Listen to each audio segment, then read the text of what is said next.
thoughts are a reflection of reality.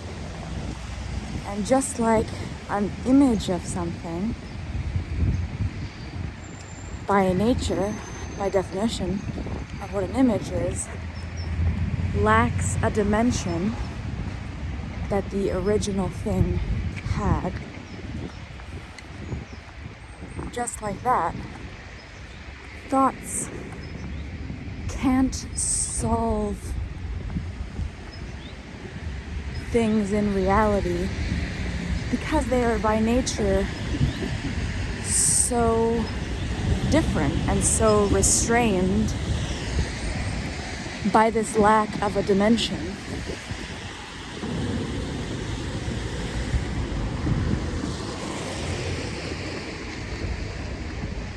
Because they bounce around, let's say, on a two-dimensional plane. They're bouncing around. I don't know if you've ever heard of this story about these two-dimensional creatures. I forget the name myself. That live in a reality where they bump into each other when they want to pass each other.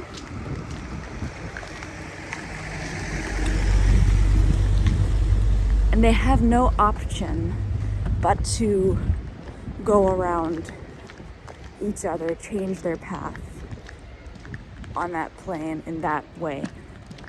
Whereas a three-dimensional creature in that same world doesn't ever have to change its path if it doesn't want to. It could just be over or under them the whole time and is completely free from their restrictions. And in this way, reality is entirely disconnected from thought, unless we say it's not. Everyone has seen two people who clearly love each other arguing about something and getting really worked up about something that you, as the bystander, can immediately, very easily identify as being, you're just talking about two sides of the same coin, or whatever analogy you want to use. You're talking about the same things, and actually you agree. You have just focused in on one aspect, two different aspects of the same thing, too much to see in this moment that you agree.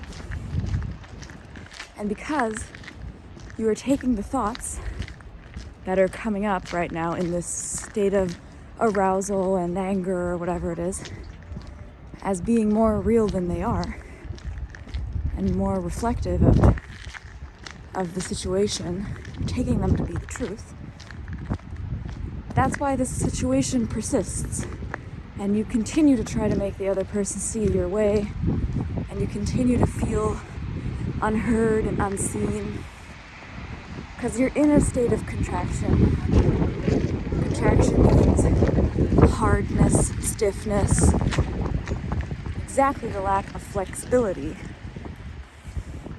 that you would have if you were opening up another dimension, seeing that level, let's say a two-dimensional level, upon which your thoughts are opposing the other person's thoughts and result in a confrontation and a struggle that is not necessary.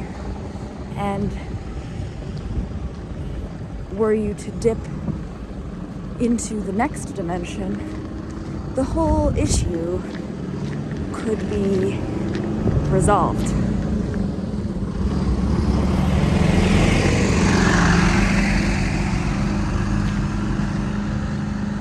Immediately and entirely. It's like the saying in German, der Klügere gibt nach. I don't know the exact same phrasing. There must be an analog saying in English about how the smarter one is the one who gives up the fight, gives in. It's like, okay, sure. That move is when you see that this struggle on that dimension is not going anywhere, and you are giving up the need within yourself to be right. You clearly want something from the other person. You want them to admit that you were right and give in, and then bask in the glory of that validation because you're convinced that you're right. And you want them to validate that. Because if you're not validated in what you're very convinced of, then what the hell is real, what is not? You're very confused and scared of this reality.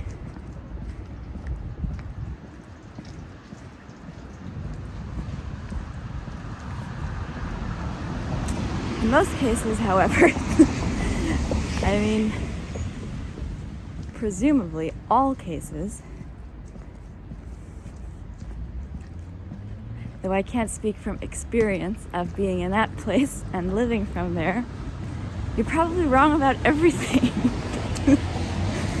And that's terrifying and really hilarious and liberating and mortifying.